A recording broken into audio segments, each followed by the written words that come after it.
Hello guys, आज हम जानेंगे सेप्ट्राक्सोन इंजेक्शन के बारे में। ये इंजेक्शन क्या होता है, इसके यूजेस क्या होते हैं, क्या डोज होते हैं, क्या साइड इफेक्ट होते हैं, इसको लेने से पहले क्या क्या सावधानियां रखनी चाहिए और क्या गलतियां नहीं करनी चाहिए, तो यही सब जानने वाले हैं।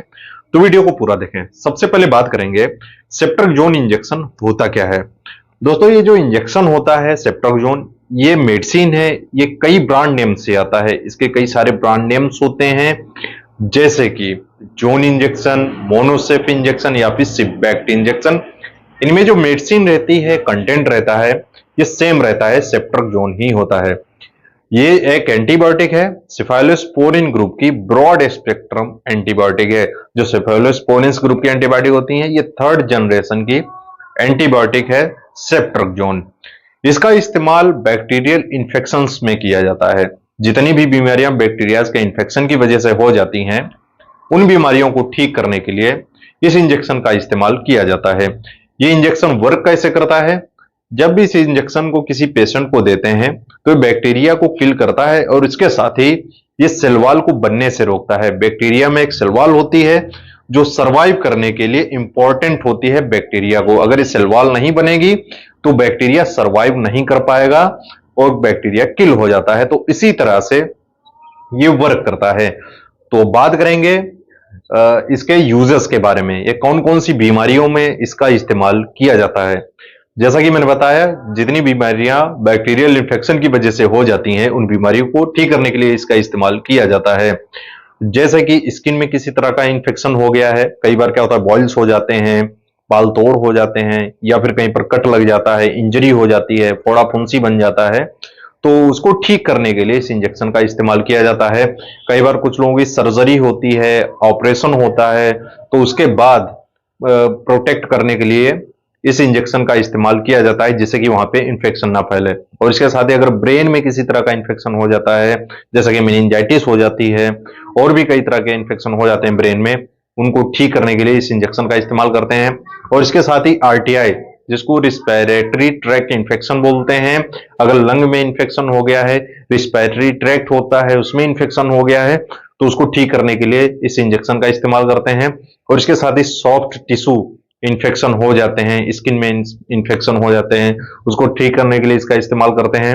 और इसके साथ ही यूटीआई, जिसको यूरिनरी ट्रैक्ट इन्फेक्शन बोलते हैं, ये इन्फेक्शन काफी कॉमन होता है, महिलाओं में भी होता है, पुरुषों में भी होता है, तो उसको ठीक करने के लिए इस इंजेक्शन का इस्तेमाल करते हैं। और इसके साथ ही टाइफाइड, टाइफाइड भी एक बैक्टीरियल इन्फेक्शन होता है। जैसा कि पिछले वीडियो में मैंने बताया था, साल्मोनेला बैक्टीरिया की वजह से टाइफाइड इन्फेक्शन हो जाता है, तो उसको ठीक करने के लिए इस इंजेक्शन का इस्तेमाल करते हैं सेप्ट्राक्सोन का। और उसके साथ ही निमोनिया हो जाता है, बच्चों में निमोनिया हो जाता है, बड़ों में भी हो जाता है।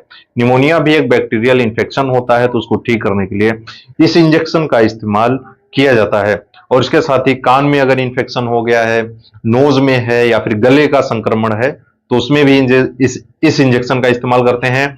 और इसके साथ ही गोनोरिया एक ऐसी बीमारी है जो एसटीडी होती है, तो उसको ठीक करने के लिए भी सेप्ट्राक्सोन इंजेक्शन का इस्तेमाल करते हैं। और इसके साथ ही अगर पेट में किसी तरह का इंफेक्शन हो गया, जैसे कि इंटेस्टाइन्स में इंफेक्शन हो जाता है, आंतों का इंफेक्शन हो जाता है, तो उसको ठीक करने के लिए भी इस इंजेक्शन का यूज करते हैं। इसके साथ ही अपेंडिक्स में इंफेक्शन होता है, तो उसमें भी इस इंजेक्शन का काफी अच्छा रोल रहता है। अगर लीवर अब्सेस है, यानी कि लीवर में फोड़ा हो गया है, या फिर लंग में कई बार इंफेक्शन होता है, अब्सेस हो जाता है, लंग अब्सेस हो जाता है, तो उसको ठीक करने के लिए इस इंजेक्शन का यूज करते हैं। तो ये कई सारे यूजेस हैं इसके। और भी कई तरह के बैक्टीरियल इन्फेक्शन रहते हैं जो पेशेंट की कंडीशन के अकॉर्डिंग डॉक्टर डिसाइड करते हैं, इसको दिया जाता है। तो बात करेंगे इसके डोज के बारे में। इस इंजेक्शन का डोज क्या रहता है, किस तरह से यूज किया जाता है। दोस्तों, इंजेक्शन का जो डोज रहता है कोई फिक्स नहीं होता है। हर पेशेंट की कंडीशन के अकॉर्डिंग इसका जो डोज होता है वो बदलता रहता है। किस तरह का इन्फेक्शन है, किस तरह का पेशेंट है, उसी के अकॉर्डिंग इसका डोज डिसाइड किया जाता है। जैसे कि अगर किसी को टाइफाइड है, तो स्टार्टिंग में इसको हाई डोज देते हैं, जैसे कि 2 ग्राम सुबह, 2 ग्राम शाम को देते हैं 3 दिन तक, फिर 1 ग्राम सुबह शाम देते हैं। तो ऐसी इस तरह से इसका डोज बदलता रहता है बीमारी के अकॉर्डिंग, इन्फेक्शन के अकॉर्डिंग।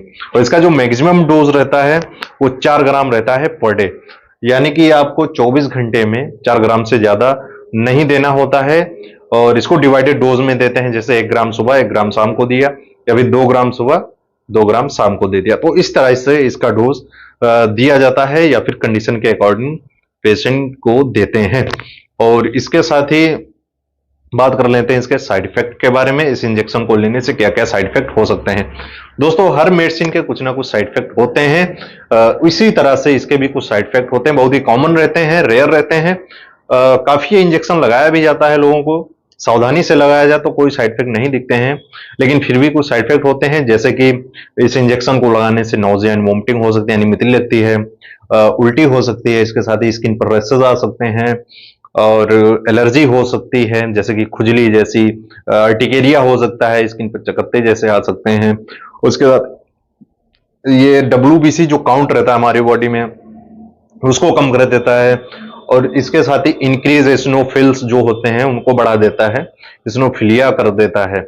और इसके साथ ही जो लीवर एंजाइम्स रहते हैं हमारी बॉडी में, लीवर के जो एंजाइम्स होते हैं उनको भी ये बढ़ा देता है, लीवर के एंजाइम्स बढ़ा को देता है।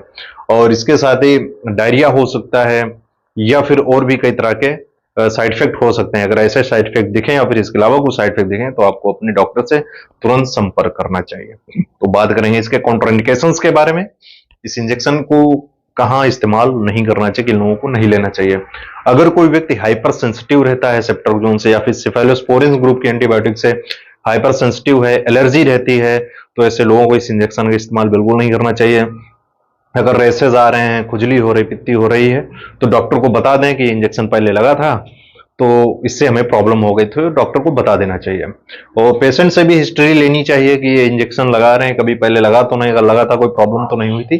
तो ये सारी चीजें जाननी जरूरी होती हैं। और इसके साथ अगर कोई व्यक्ति हाइपर सेंसिटिव रहता है मेडिसिन से या फिर किसी तरह की ड्रग एलर्जी है, तब भी सावधानी से दें। और इसके साथ अगर किसी को किडनी डिजीज है, लिवर डिजीज है, हार्ट से रिलेटेड प्रॉब्लम रहती है, तब भी सावधानी पूर्वक इस मेडिसिन का यूज करना चाहिए। तो कुछ इसके कॉन्ट्राइंडिकेशंस रहते हैं। बहुत लोगों का सवाल रहता है प्रेगनेंसी में दे सकते हैं या फिर नहीं दे सकते हैं। प्रेगनेंसी में सेफेलोस्पोरिन्स की जो एंटीबायोटिक्स रहती हैं ज्यादातर मामलों में सेफ रहती हैं। सेप्ट्रोक्सोन भी सेफ रहता है, लेकिन लोअर डोज प्रेगनेंसी में दिया जाता है, इसका हाई डोज रिकमेंड नहीं किया जाता है। तो दोस्तों, आज के लिए इतना ही। आपको समझ में आया होगा कि सेप्ट्रोक्सोन इंजेक्शन क्या होता है, यूजेस क्या रहते हैं, डोज क्या होते हैं, साइड इफेक्ट क्या होते हैं, लेने से पहले क्या क्या सावधानी रखनी है, क्या गलतियां नहीं करनी चाहिए। ऐसे ही वीडियो और भी देखने के लिए चैनल को सब्सक्राइब कर लें। वीडियो अच्छा लगा इसको लाइक करें।